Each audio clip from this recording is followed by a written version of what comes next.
Welcome to Beyond Your Wildest Imagination. This is a podcast about living a life beyond addiction, where people from the Quw'utsun Valley share their stories about getting sober, staying sober, and how good life can get. My name is Brandon Kirk, and I'm your host. And today we have a very special guest and a dear friend of mine. His name is Hwiemtun Roland, and in his 30 years of sobriety, he has done some extraordinary things. I'm really looking forward to learning from him as he shares parts of his story with us today. Wonderful. Welcome. Aitnetis in our language is like good morning. And Aitsnet is my name, Hwiemtun. We sit in territory located in one of our villages referred to as Polis. So this is a reference to Cowichan Bay. So, yeah. Good morning, Brandon. How are you doing? Good morning. I'm doing very well. Wonderful. Wonderful. Thank you for inviting me. And yeah, look forward to this wonderful conversation. Yeah, I'd like to just dive in a little bit here. Sure. And this podcast is about, or season 1 is about living a life beyond your wildest imagination after addiction and what that looks like in the community and how you're thriving now. Mm-hmm. But I'd like to touch back on another piece of that puzzle is the struggle that everybody goes through, because I know a lot of people out there are suffering right now, and I want to shed some light on that and shed some hope on it. And I'd like to see if you're open to sharing a little bit about your story and the struggles that you went through in your active addiction. Yeah, perfect. You have a drink? Just water. I always like to use humor as a part of conversations and presentations, because it sort of starts to really look at the big picture. I shared earlier, some of the presentations I go into because it throws people off. And it's wonderful because it starts to make people think about the process of again colonization. And I always joke with people. I always say, a long time ago, way before McDonald's, John A. McDonald, that is. And we have to start to look at the history, that the contact and all the process that happened through colonization. We sit in one of the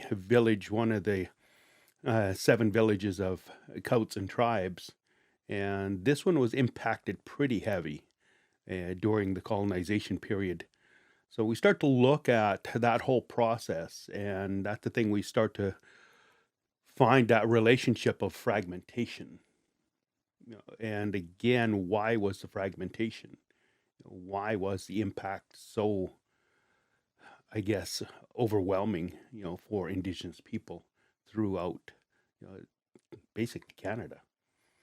Because again, we look at the colonization, it's global, it's everywhere. But in this territory, we're one of the last in that colonization process. So we're just over 100 years, not long ago. So we start to think about that impact and what that fragmentation happened to our communities. And we start to look at that impact of how you segregate and sever more tribal societies. And it's sort of a 3-tier system. We refer to it as a 3-tier system. So like a lot of colonial idealisms, all in the period, top down. So one of the first things you had to look at was to fragment these, tribal societies.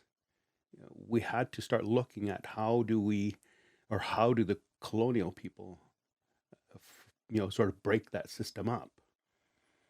So one of the things, there's so many, we could be here for hours and hours. They say when we used to sit with our elders, we'd sit a minimal 10 hours going through what we call Hwiemtun, going through our stories. So you start to look at that fragmentation, and you start to think about, what is in a family. You have your elders, you have your parents, and then you have children. So to fragment that, one of the biggest systems of colonialism is that removal of children. So become residential school. Because now, that whole madness in those systems, it caused so much confusion.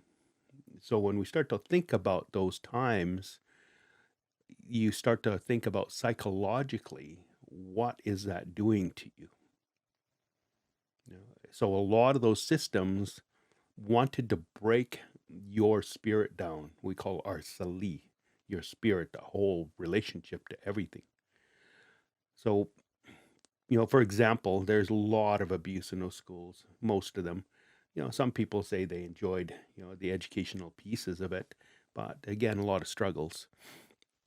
So one of the things, for example, a lot of the times when we are growing up, we all have long hair. So in those schools, they would want to cut your hair so you're civilized, so you're not a savage, and all the other words that they used for us.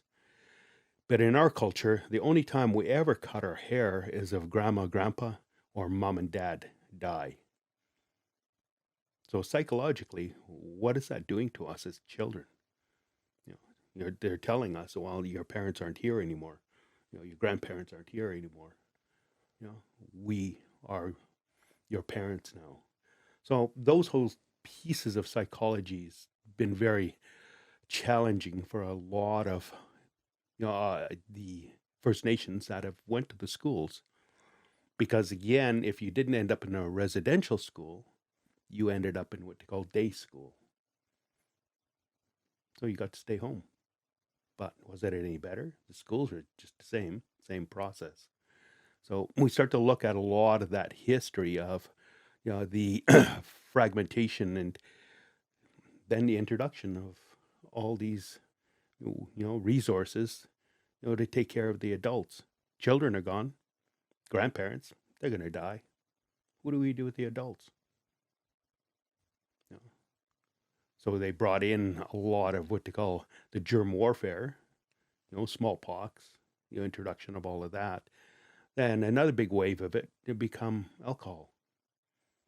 Our bodies can't relate that well to alcohol. We think we can drink forever, but in reality, no, our body doesn't accept it. We found out, that it doesn't work that way. So that part of it is the early introduction to a lot of the struggles, because now we become, unrelatable to, the foreigners coming in. I always share in schools when I'm teaching, I always ask people, how many times has our name been changed to fit into society? Because they're always changing our name to identify us. You were uncivilized, you were the savages, you were the unknown. All these names back to Indigenous, Aboriginal, First People, First Nations. They keep changing their name to fit a society that we, never grew up in as children. So when we start to think about, all that long time ago, what are we adjusting into? What are we adapting to? And that's the thing that's been, one of the bigger challenges, because language. We grew up with our language. We only spoke majority of the time Hulkaminum with our elders. But, when we started attending schools, we had to learn a different dialect, which is English, which we use now. So when we think about that, we always say it took about a year to, sort of beat English into us, because we couldn't pronounce words, we couldn't relate to words, we didn't understand a lot of it. So we started to look at the evolution of our timeline, like even myself, I start to think about all the elders and the struggles they went through. And, and we're sort of went through that process of reconciliation and listening to the stories, listening to the many, many elders throughout Canada telling their story, because they tried to tell their story, but their story was discarded. A lot of their stories, even in a process of sort of the law system, they refer to it as, again, hearsay. So our elders struggled, for years trying to tell their story, but they're discarded because there's no evidence, to your story. So that finally started to show its ugly face, a few years back when they started doing sonar and finding all these graves of these children that, again, justified the stories of our elders. So there's a lot of that process of suffering for a lot of the people. Then, what direction do you go? So we grew up in that system of, alcoholism. My parents were alcoholics, uncles, aunties. It was everywhere. So we grew up in a reserve with that influence in our front door all the time. So we've become a part of it. Learning more English language. And by the time we're teenagers, we blended very well into the system of alcoholism. I can't even imagine the struggles that you've had to endure. Yeah, thank you for sharing. Yes. A bit of your personal journey that you've shared with me and part of your story that I can relate to is when you first get clean and sober and how difficult that is in social settings and reintegrating with people and having to say no. And that's, it's a really hard challenge. I'd be interested to know if you could share a little bit about your challenges when you tried to reintegrate back into society after making that brave choice to stop drinking. Yeah, a lot of the times, sort of the early years when I started stepping away from everything, I used to always remember that when we'd go out and party, there was, some good times, but a lot of bad times. And one of the reasons I sort of started looking at stepping away from drinking and doing drugs and all the other pieces of it was I used to get tired of waking up and looking at my car and think, did I run anybody over? How did I get home? So those whole foggy moments of, what just happened? And then do it again and again and again and just become numb to that whole process. But when I started to really look at that fragmentation of my own family, like my daughter was living with me, and I was at that point of that unknown, because I was so foggy in my mind from drugs and alcohol, because I had to let her go. She moved out because I just couldn't relate to life anymore. My brain was just scrambled. So I started getting to a point where I didn't want to be in that state anymore, and decided to step out of that world, because I've always shared that with people, saying, you ever had friends and you say that I don't want to drink and drug anymore?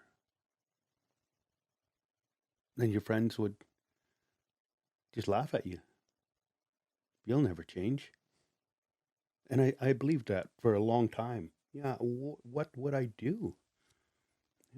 Because this is all the friends I have. So when we go to a lot of presentations looking at that challenge, I always question people from the time of partying, from the time of drugs and alcohol, how many friends did you have? I used to have hundreds of friends. But when you step away from it, how many friends do you have? Not very many. Because now you have sort of stepped out of that society.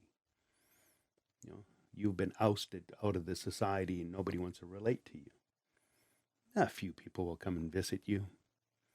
But yeah, the boredom of common conversation, not relating to drugs and alcohol, dwindles. And yeah, we got to go. See you later. Bye.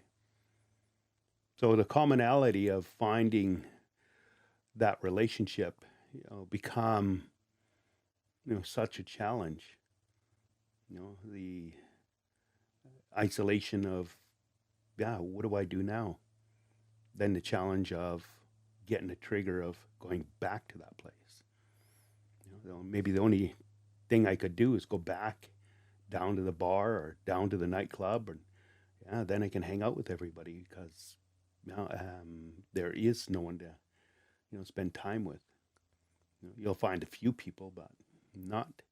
They say we used to have house parties, be a couple hundred people show up every weekend. So when you step out of that world, it becomes, a whole new lifestyle. So, the same thing. I used to wake up and I used to always have, some hard drink or something to get me going in the morning. What do I drink now? Well, I enjoy coffee. But that's the thing. It's that whole mindset of how do you even function without that common blur of alcoholism? Because that's all it was. You'd get in this daze and then go out and do your day. And you really didn't want to relate to anything. Just, do the things you need to do and go home. Then you find friends you can party with and go into oblivion and pass out, wake up and do it again. So when you start to step out of that world, it's a whole new lifestyle, a whole new, I guess, internal relationship within self of that challenge of how do I keep doing what I'm doing? So treatment became a piece of it. Went to a treatment center and struggled in that place. But the biggest difficulty I started to look at was all the things I learned in the treatment center about culture and healing and taking care of yourself wasn't relative to the culture and the way we looked at things in our territory. And that's when, a lot of people would start to say, well, why are you doing these ceremonies? It's not our way. So now you end up in this limbo of, well, I thought I did a lot of work to heal, but now nobody's supporting and helping, to support what we're doing. And it was interesting because, there were a few other people, gentlemen that I knew went through the same process, and we're all like, well, that was a waste of time. Now we're learning all these other cultures and we don't get any support where we live. So what now? So that process of, again, it's just human nature. You have to find that process or that placement of comfort. Because like our friends, we're just like, well, do we just start drinking again? Because nobody's supporting us here. Or do we start trying to find more cultural pieces that are relative to what we just learned?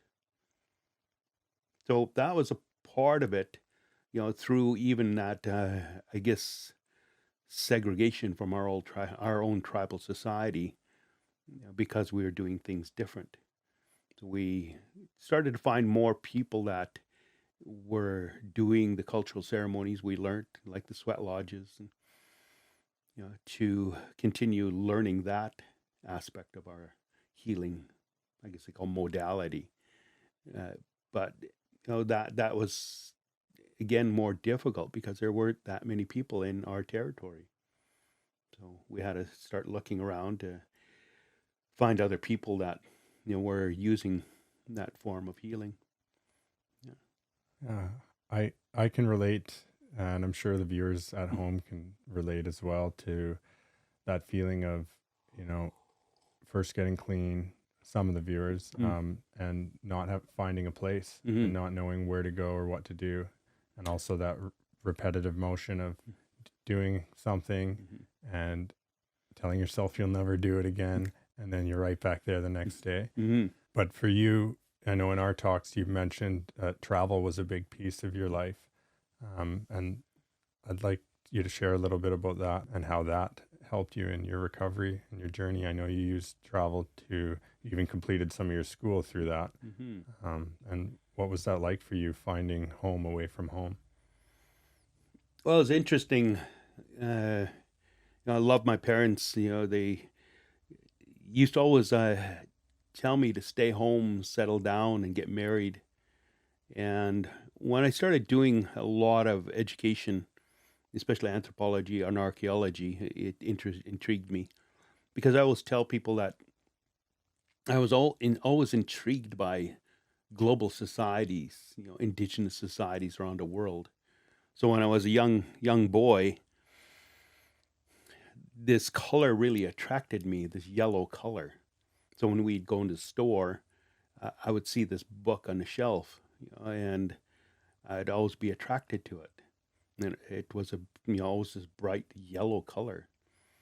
So when I started looking at this book, I started flipping through the pages because with a lot of the things I look at is they always say a picture tells 1,000 words. I couldn't read the book, but I enjoyed the pictures. So when I was a young child, I started looking through these pictures and thinking, this is so unreal. This can't be real. They can't be societies. They can't be people in another part of the world that look like this. So as I grew up into my early teens, my late father used to always get me National Geographic.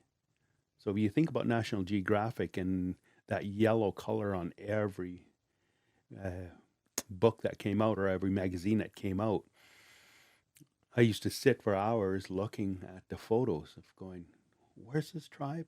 Who are these people?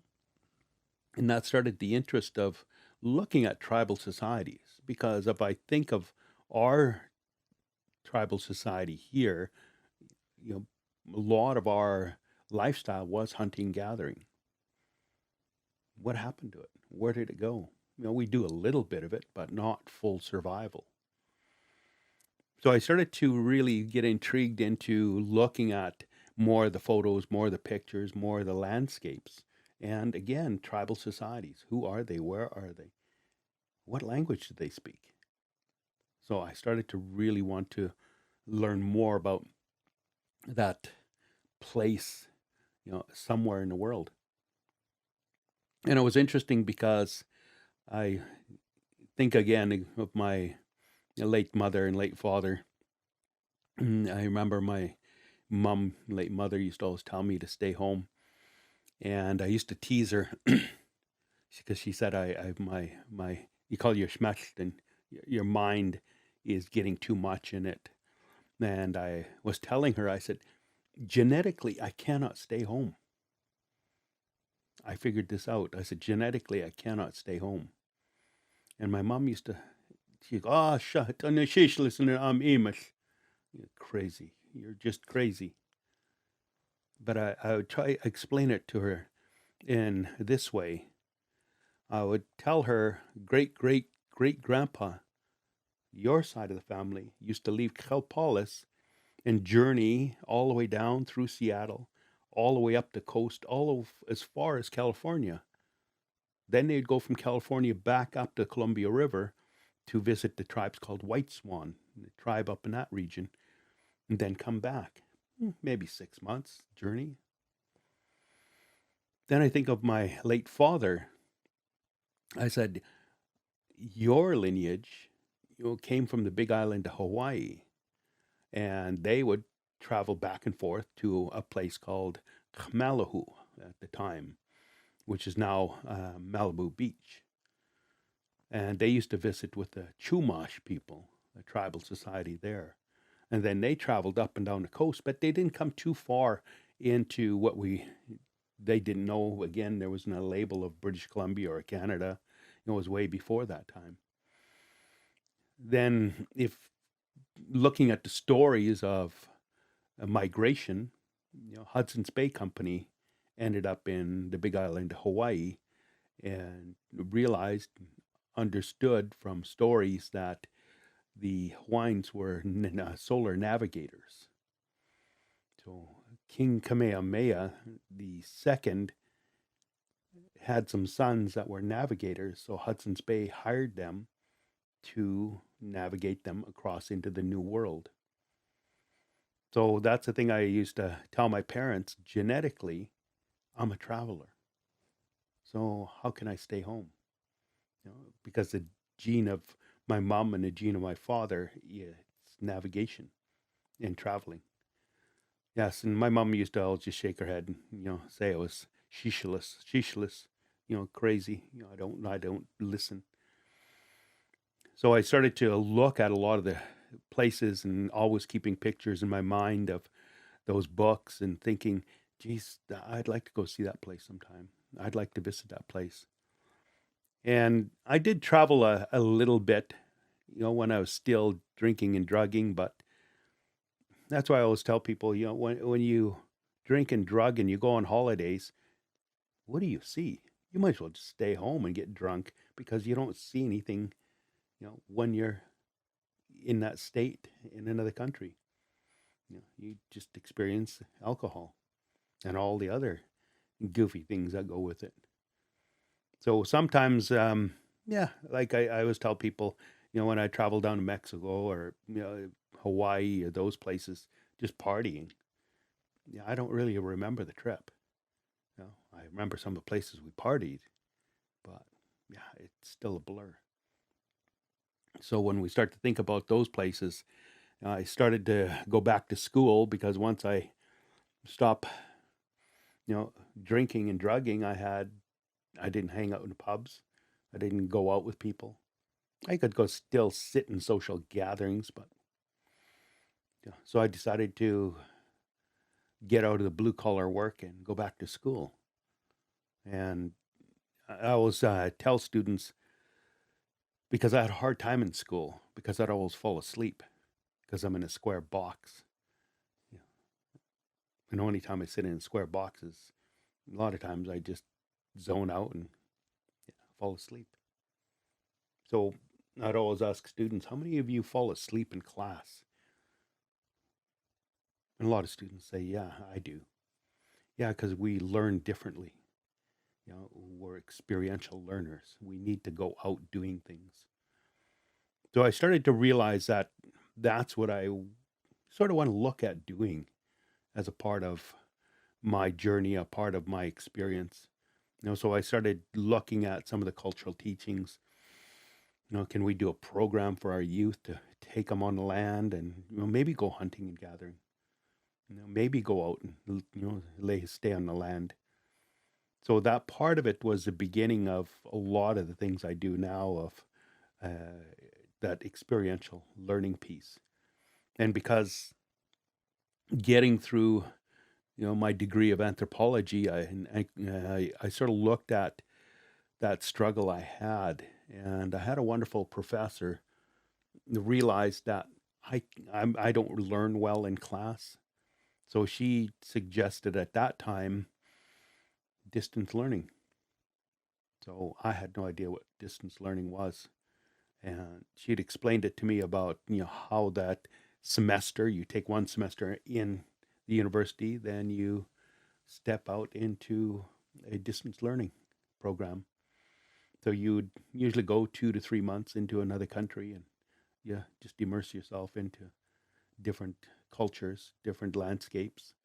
So one of the first ones I appreciated and really enjoyed was Peru, and to see that place. And then I remember it flashed back in my mind looking at National Geographic, I'm going, I remember this picture. This is Saskatchewan. I remember this. Hey. So I started to really think about a lot of the photos I seen. So that was the beginning of stepping into such a different world. Again, we didn't understand the language. It was all Spanish. But we felt at home. Like I always tease my friends, I always remember getting off the plane in Cusco, and I was walking off the plane with my friend. She was First Nations, and I looked at her and I said, I think we're home. Everybody's brown. This is amazing. I think this is our house. This is where we should be. So it was a lot of fun, but yeah, it was such a extensive part of learning. So I had to look at what's a language, what's a culture, because there's nothing comparative to our culture back home. And the only piece that really fit with our culture was being on the land, and understanding. They used to call them apus, the mountain ranges out there, because we have our mountain ranges here, quite a bit smaller, but their idea of how they relate in their culture to mountains, we found so many similarities of the land reference from, more the Quechua people. So yeah, so it was the beginning of traveling. Yeah, that sounds amazing. It sounds like you had pretty wild experience in your recovery and during your undergraduate program. This kind of segues into the work that you're doing now and having that cultural background through all that travel and your own cultural background. And now that has stemmed into the work you're doing now. This incredible work that you do. I've been lucky enough to be a part of it in some regards, and I've found it amazing. And I know quite a few people in this community that find it just mind-opening. I'd really like to hear more about that. I always share with people, because there's so much to it. There's the depth of it is overwhelming. Sometimes, some trips have taken me a decade. Like India took me probably about a decade in my schmuck and in my brain to go through it, because it was just so overwhelming. It was immense. It changed everything. Yeah, that's the thing that we look at because of our scheduled time. And I remember the gentleman that brought me there, because that was part of our studies, was looking at a comparative of displacement of Indigenous people. But what's the continued cultural piece? So the gentleman that had invited me to travel with them, he said, well, why don't you look at the Tibetan monks being displaced from Tibet and the Indigenous people from here being displaced from their traditional land? Do they still speak the language? Do they still do the ceremonies? How much of it is retained? So that was my application to the university to say I'd like to do this study. They thought it was a great opportunity, plus to have somebody that spoke the dialects in India that would help me move through that process. So that process was 3 weeks studying at the Sarajay Monastery in southern India. So the 3 weeks basically turned into 9.5 months of just traveling. I didn't want to come home. It's just so much, because again, in my fat head, National Geographic was, oh my God, this is Delhi. Oh, this in my mind, just and I wanted to see everything. So I tried to experience as much as I could, and with the sort of minimal knowledge I had, so I'd think about all the stuff I was looking at in school and trying to put it in my brain. Okay, where's this place? Then I'd meet somebody. Hey, we're going to this place. Oh yeah, I remember reading about them. You want to come? And that was a beautiful part of traveling, because people were just wanting to explore. So he was looking at that exploration of a lot of these places. Of course, you still run into, the party people, but more India is not a lot of party. It's a lot of deep, deep cultural pieces. So you think about all the culture there, it's overwhelming. So I had to sort of keep some sort of focus to say, I would like to learn about this. I want to go this. I want to go here. I want to see that. So I had to keep that in mind when I was traveling. But every time I went somewhere different, it just was so overwhelming. And that's the thing that the friend of mine explained when I went with him. He said, there's two things about India. I said, okay. He said, either you love it or hate it. Well, I guess I kind of loved the experience because it just kept me going. And I same thing, I would phone home and, because my family had no idea where I was. It was like he just disappeared. And that's the thing. I become like a chameleon, because I was dark, I had long hair. So I looked like I belonged there. And I could just travel, all over the landscape and experience trains. Those buses, sitting on top of a bus. I always wanted to ride on top of a bus. I seen pictures of it. I did it once, never do it again. This is crazy. What am I doing? And the train rides were just overwhelming. And I'd hear stories of them. But the people I met and traveled with were great. You know, they traveled to that land before, so they knew the systems of travel. So buses, trains. It was overwhelming. And then I got to a point where I went out from India to Nepal and then met some friends out there, and then decided to go out to Lhasa, Tibet. Take a bus ride through no man's land. So it's beautiful. Like say, when we think about those stories, we think about those experiences and the places and times. Everything's evolving and changing, and that's the thing I always share with people. If we think of Tamal in Nepal, where all the hikers go, I talked to my friend about it, and they were there a few years back, and they said, "Yeah, you wouldn't recognize it." So it's like everywhere in the world, everything's evolving and growing, and people. So where do we go? So they call the urban sprawl, just keeps moving out. So a lot of the experiences over there, they say there's so many things we could talk about India probably for, yeah, probably 8 hours, just from the time I landed in Delhi to the time I got on a plane out of Tibet to fly home. So I think about all those great experiences, and that's only a fragment of so many places I've seen around the world and different cultures I've seen around the world.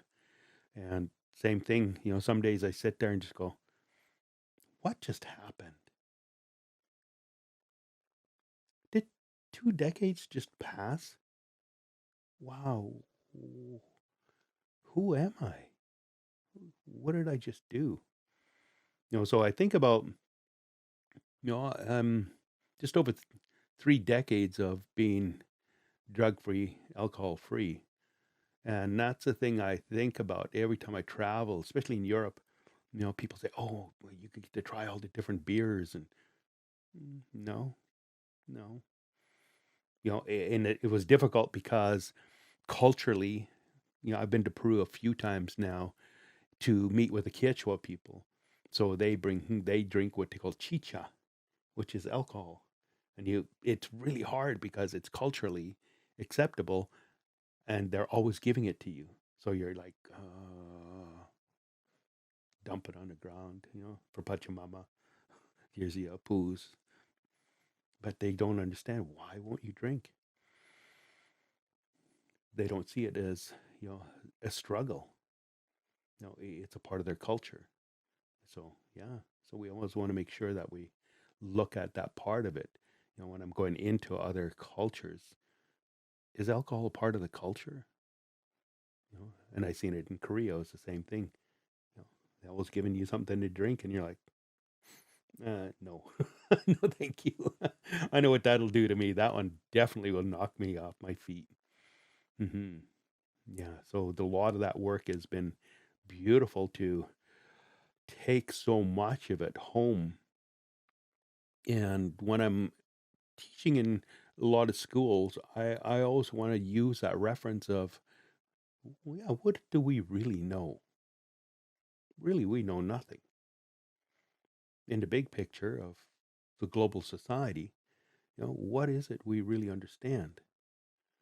Because when you go into some society, especially in the Amazon, and you try to explain to them, I'm from Canada, and they just stare at you. No idea where Canada is. Just what? Well, you're in the jungle. Yeah. And there's not that communication to a different world. It's opened in the last 3 decades, but yeah, 3 decades ago, a lot of those remote places had no idea of other places around the world because they just were hunter gatherers living on the land. You ask them anything about the land, wow. You ask them anything about places around the world, they're just like, what? You know, so we start to look at a lot of that piece of when I'm traveling of how to adapt and adjust and yeah, try to learn the language. hmm And so after all that traveling, Mm. I know that you run a Sacred Cedars Center. hmm I'd like to switch gears a little bit and hmm talk about the amazing things that you're doing in your life. hmm I know that's one of them. hmm And if you can speak to as much or as little as you'd like about that, but I'm sure the people at home would really like to hear about what you're doing now and how that Sacred Cedars Center came about and what your hope and is for the impact that it can have in this community. So we refer to it as Chacha Shpeit Leitlum. Chacha is sacred, Shpeit is a cedar. Leitlum, we don't have a name for center, so we call it the home. Sacred Cedar Center Home. Leitlum's the only reference we could use for it. But yeah, probably 2 decades ago, I started to look at the work I was doing, especially with youth. I was doing a lot of youth programs. I did a program. I really enjoyed the program with uh, uh, an organization called Rediscovery, which really brought me into my comfort of being on the land and being able to share some of the we call Shnawayish, the teachings of our people on the land. What is it? Why is it? How is it? So I started to look at a lot of the old teachings of our elders because we spent, our parents would always leave us at grandpa's house, and we'd have all the elder people, come to that place and share stories with us. We all, again, depended what child it was, they'd learn about plants, they'd learn about stories, they'd learn about family lineage. They'd all have different pieces that they would be responsible to learn. So a lot of the stories that I experienced was with one of our elders. There were so many of them. They're just amazing that these elders held on through all the conflict that they had. But his name was Tawashit. And I'm trying to find the article. I remember having that article. It was in the local paper indicating he was one of the eldest people in our territory. So, great grandpa Tawashit, last time I sat with him, he was 116. So I always ask students, do you think your parents are old? No, they're just young yet, because our elders used to always say that when you reach the age of 100, then you're an elder. So I think about all those stories, and I think about, again, I discarded so much of it. So much of it didn't make sense because I'm trying to fit into a contemporary world. But when I started to think about his stories, about how he told stories and what the story meant, it really started to make sense to me that, oh, Tawithit was like a master, he was a doctor, he was a scientist, and he was all the contemporary labels that we could give him. Because then I started to think about all the things he was telling us. And I remember, when he was telling us as children about energy, about molecules, how things meld and blend into each other, how the root systems relate to each other, how psyllium makes that connection to everything. Didn't make sense to me as a child. She's like, okay, can we go play? When are you going to stop talking? So a lot of that now, once my brain stopped getting foggy from drugs and alcohol, trying to find places where I could relate and activate what we call cell memory. So a lot of the ways that we look at it now, we have to find a contemporary word. And when I'm sharing that with a lot of the work that we do, that word is deja vu. And where is it? What is it? Because great grandpa would talk about that. He would always say that you're really not you. You're thousands of years old. As a child, just like, okay, whatever. Can I go play? But he would be telling us in our language. So that's the thing he'd say is, "Hwiemtun Roland, your story. As a child, this is your story, but your story's old." So if you start to look at it genetically and start to look at that relationship to the scientific piece of it, of your cell memory, your cell being, well, you are your mom and dad. You are your grandma, grandpa. You are your great grandma, great grandpa.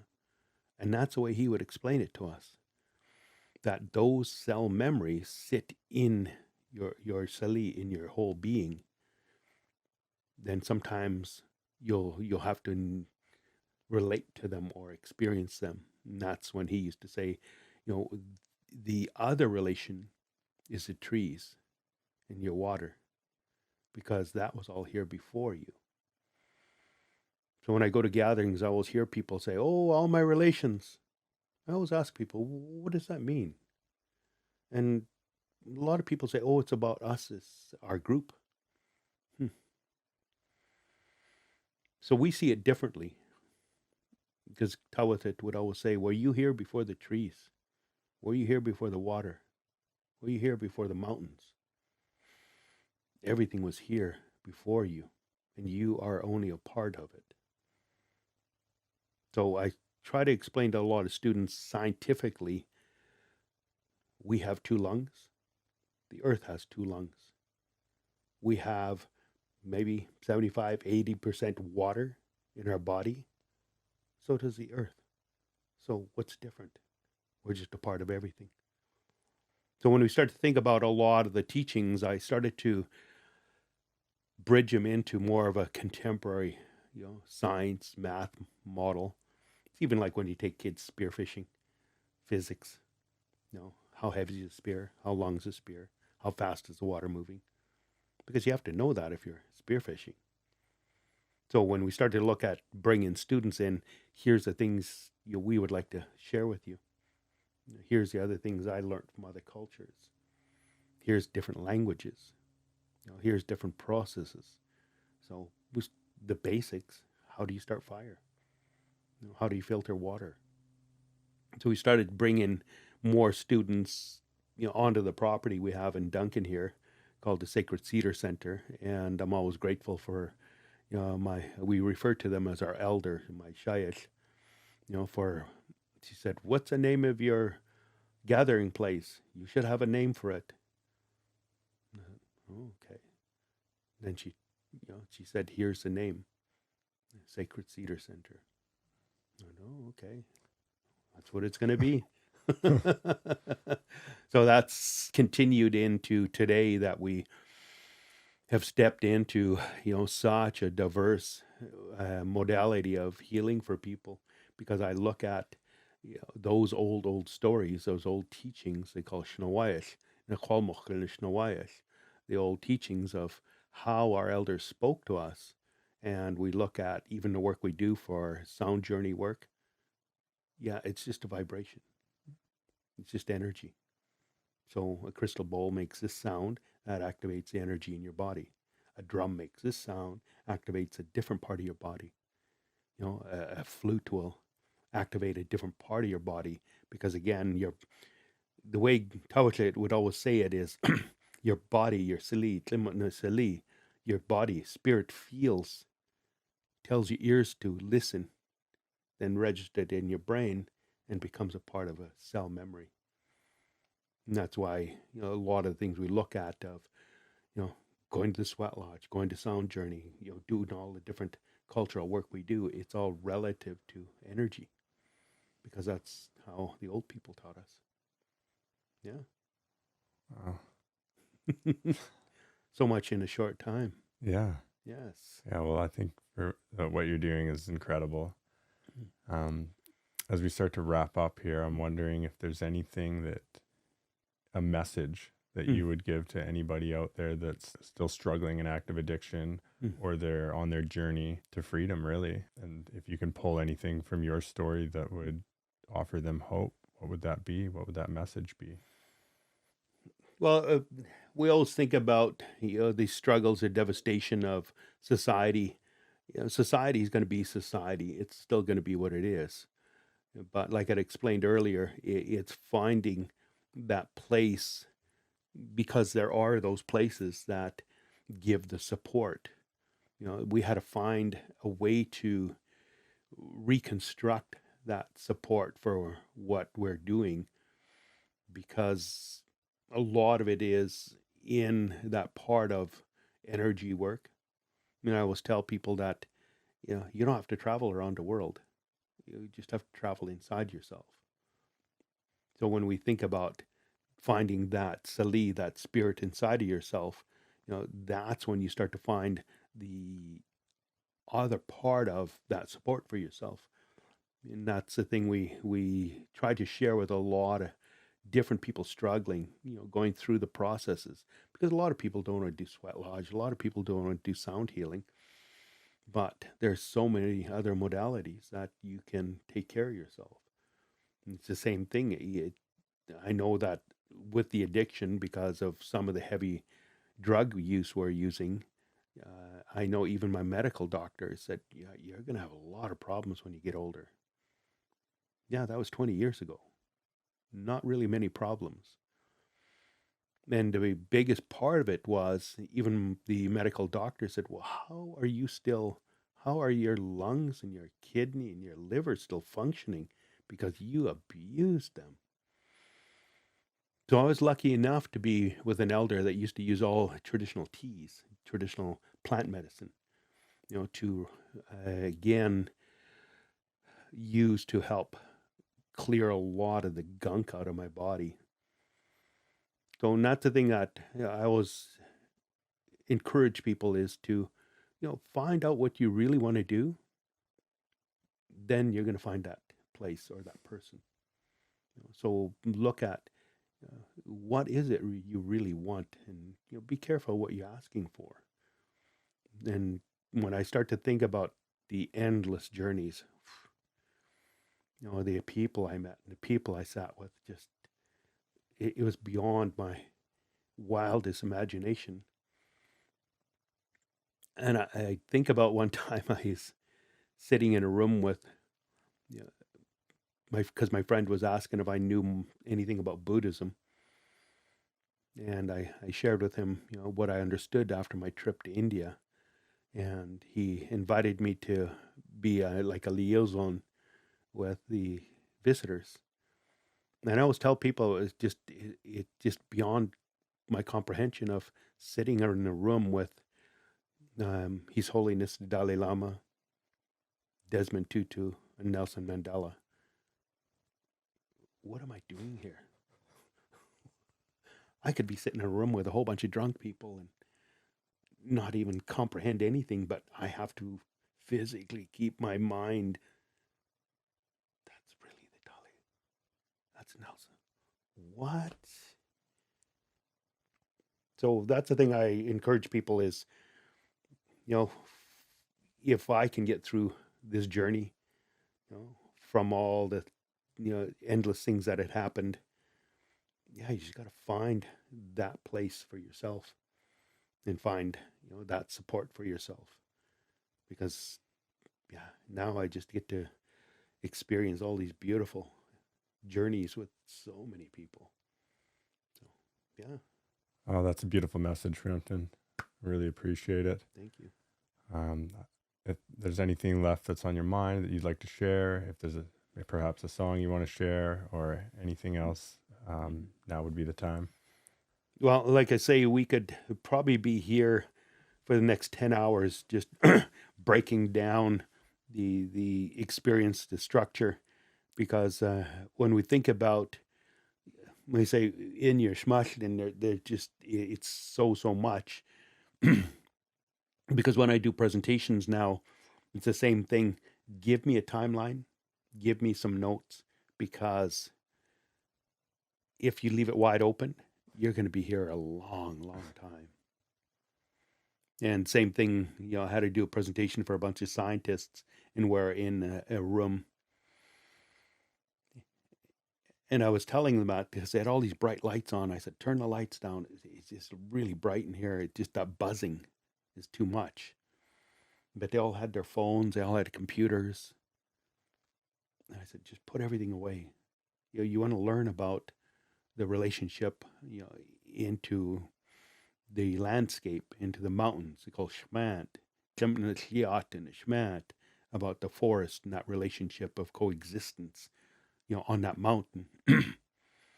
But your shmush in your brain is so filled with many things that you think you know everything, but really, I will share this with students. It's amazing when you think about a computer, and if you put some information in the computer, that information returns almost instantaneously. Wow, that's amazing.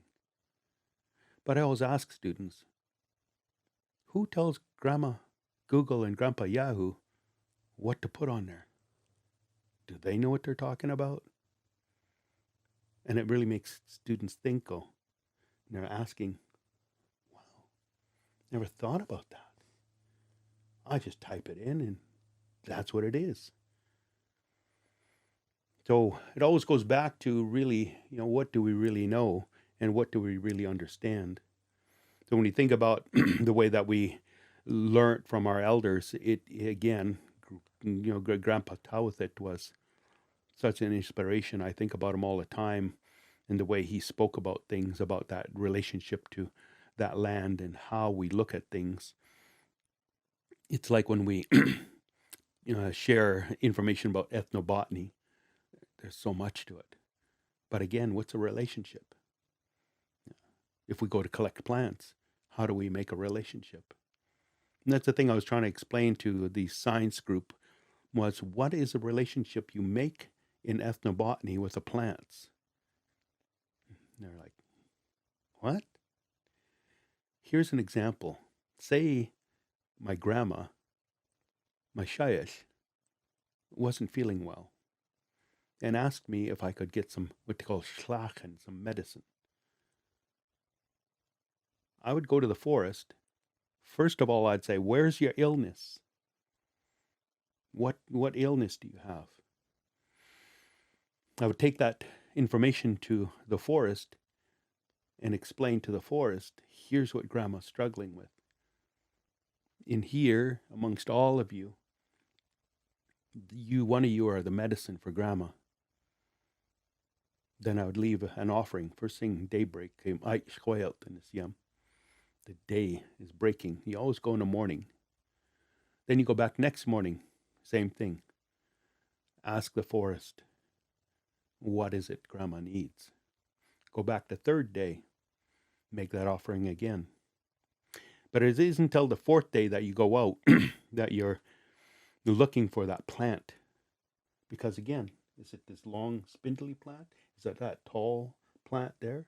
What plant is it? How do I talk to the plant? So you have to find a vibration and find out what is the vibration and what vibration do I send, because Grandma told me where her illness is. What is that vibration? So you find a vibration to send to the forest, and then that plant will let you know which one it is.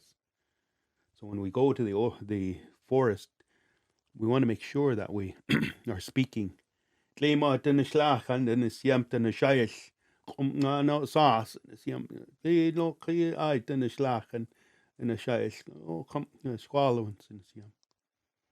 And you think about these plants all coexisting. Yeah, yeah, yeah, hey, yo, hey, yo, hey, yo, ah, yeah. And you project that voice into everything. And these plants will all start talking to each other. Then one plant will say, this is what your grandma needs. Because if we make that relationship with that plant, that plant, they can relate to you. And again, you bring that plant to Grandma to help her. Because in our contemporary time, we would go out in the forest the first day, grab that plant and pull it out. Then you find out your grandma's not getting any better, she's getting worse. And I always ask, students, why do you think Grandma's getting worse when you gave her medicine? And people say, well,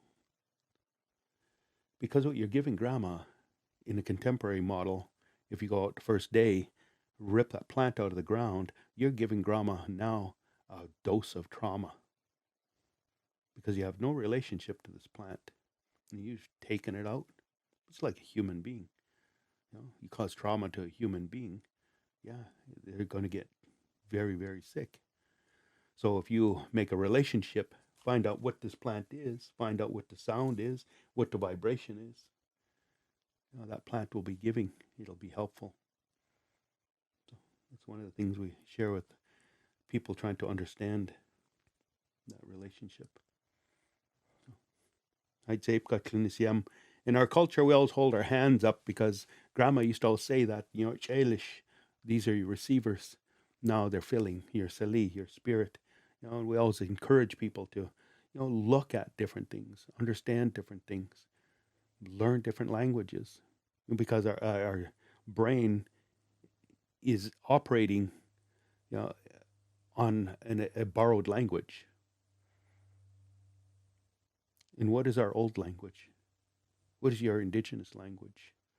When we think about that, when we're speaking our language, it changes our cellular structure. When we sit and converse in languages. So you think about other people who don't really speak English. What's a struggle for them? Because in their language, if they spoke each other's language, they'd understand. But if they don't understand another language, how hard is it for them? And that's the thing I encourage people is, try understand other cultures and languages, because, we really know nothing. So keep learning. Waichka. Thank you. Thank you so much for being here on the Beyond Your Wildest Imagination podcast. I look forward to coming back to the Sacred Cedars Center and enjoying more of your modalities. Beautiful.